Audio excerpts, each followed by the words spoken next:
Miss Green from Sister Sin. How's everything going today? It's going good. Good. Very good. Good, good. Early morning here, 9:30 in the morning. Your new release, Now or Forever, coming up. Tell me a little bit about it. Yes, it's our third album, and we're super excited to get it out because we really feel that this is the best album we've ever done. We're very happy with it. I mean, both the songs and the mixing and everything is really what we wanted on this one. So and all our own, you know, my brain is just fucking up here. But I mean, Jim is doing his very best on the guitars. He never played better. I never sang better, I think, in my whole life. So that's why we're really, really super excited to just bring this out to everybody who knows Sister Sin and everyone who doesn't know Sister Sin yet. Very cool. We've been following you since 2005, and it seems like the band has just grown and grown and grown. Then you're playing the United States now and stuff like that. How is that all arranged now? You'll be coming back, I think, in February and being a support to Doro. How's that going to go? I think that's going to be great because, I mean, we know Doro. She's helped us out with the Motorhead cover, Rock and Roll, and she's always been very, very nice to us and very nice to me. And I think she can see herself maybe a little bit in me because I'm also the only girl with the only males on tour and playing heavy metal and all those kind of stuff. So, I mean, she's like a mentor. She's like a role model for me. And to share a tour with her is going to be really, really good and really cool. And I think it's a good... because if you like Doro, you probably like Sister Sin too. So it's going to be great. And we're really looking forward to come back to you as it's been too long. Right. Now the new album, you worked with Cameron Webb. How was that? Yeah, that was really good. I mean, Cameron Webb, he's fantastic. We love his work with Motorhead. And to get him to mix the album was more than we expected. And because we had some trouble. I mean, the guy who produced the album was supposed to mix it, but he didn't mix it properly, and it sounded terrible. He was a good producer, and the recordings went very well, but he could not actually mix it together to a final great product.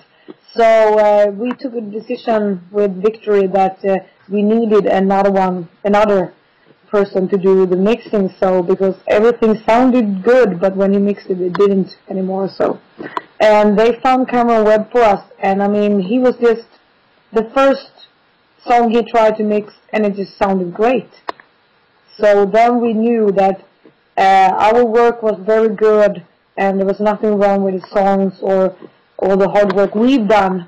It's just that the mixing was not good from the beginning. And with Cameron Webb, he just knew exactly what to do, and it sounded great immediately. And so we're very happy that he helped us out with this. Right, right. You started this the new album off with an instrumental. How come? What did you say? Say it again, please. The new CD, Now or Forever, starts off with an instrumental. Oh. That's usually unusual for Sister Sin. Yeah, maybe, but it's more like an intro to the first song. Right, right. And you also ended with a ballad. Yeah, that's more unusual for Sister Sin. Right, right. How come you decided to end the CD with a ballad?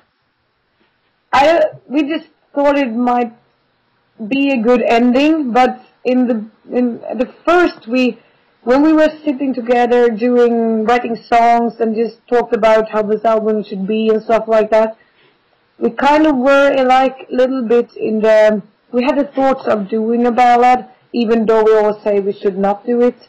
And for that we didn't mean the kind of, power ballad, love ballad thing, but something that showed a different side of Sister Sin, because it's our third album. We need to show something else than just a punch in the face. People know that about us, and we're good at that. and we just thought we would actually try something really different and think a little bit outside our safety zone and outside our box. And we were sitting, I think with Dave and Jimmy, were just listening around music on YouTube, and they found this song with Randy Piper's Animal. And they are actually doing the song as a up-tempo metal song. And Jimmy and Dave was like, this song should be so much better if it was a ballad. I mean, because the song is good, but a ballad would do the song much more justice. So we try it. It could be a Sister Sin ballad. So that song is a cover. It's their only cover. But that's a cover, actually.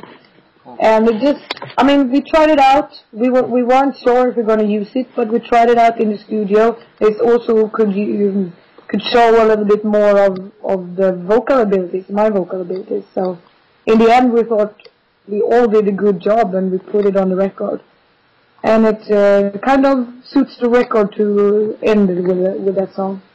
Cool, cool. When you're on Victory Records, do they give you any stipulations what you can and can't do? No. No? No, they don't. So that's good. I think they trust us.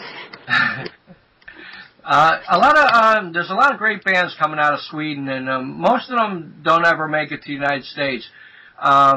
You did quite a bit, you know. Is it kind of hard for a Swedish band to try to make it over to the United States?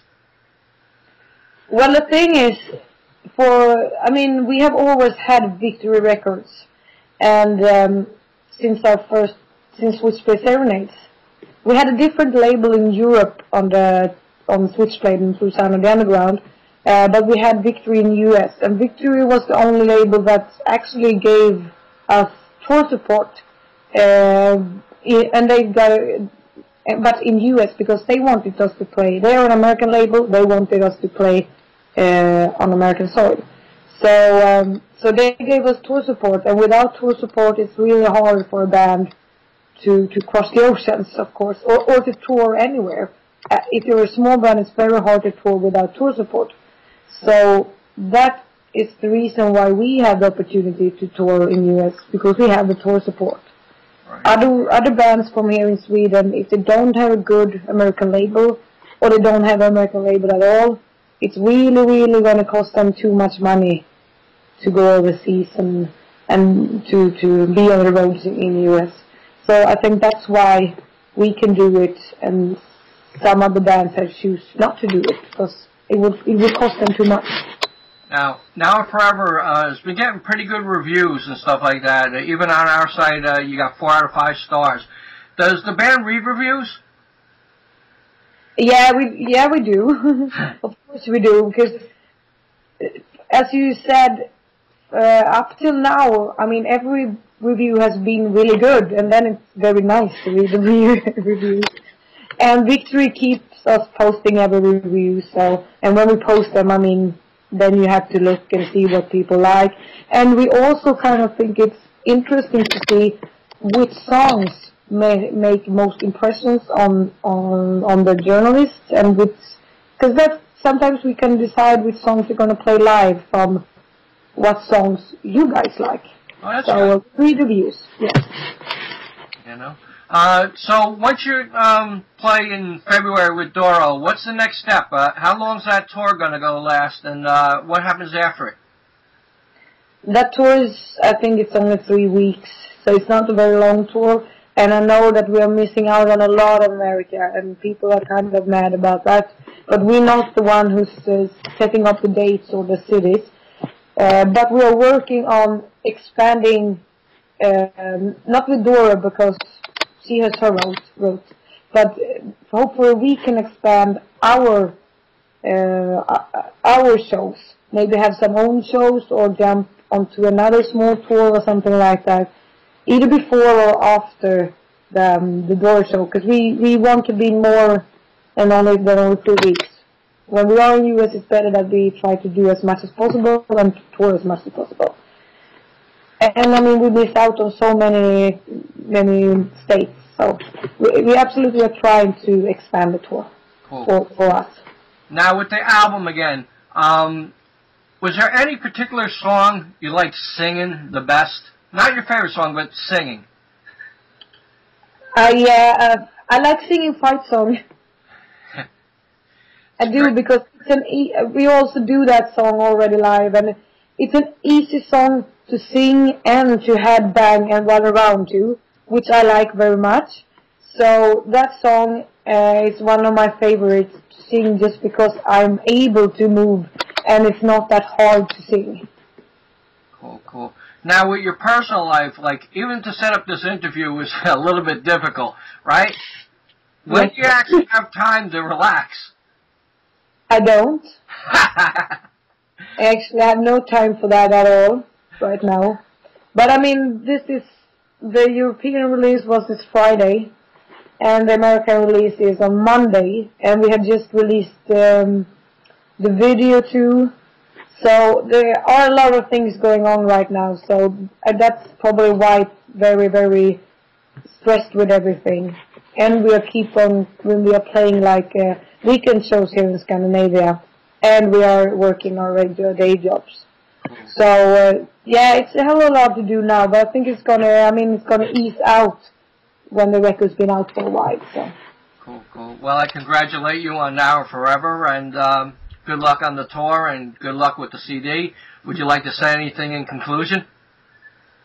I just want to say that I really, really hope that we can just tour the hell out of America, tour the hell out of the world, and that people can appreciate our work and really understand that we're just a rock and roll band trying to entertain our fans and everyone out there, and I hope people can appreciate that it's a really good time and rock with us. Cool, cool. Well, thanks very much. Thank you, and have a good day. You too. Bye-bye. Bye-bye.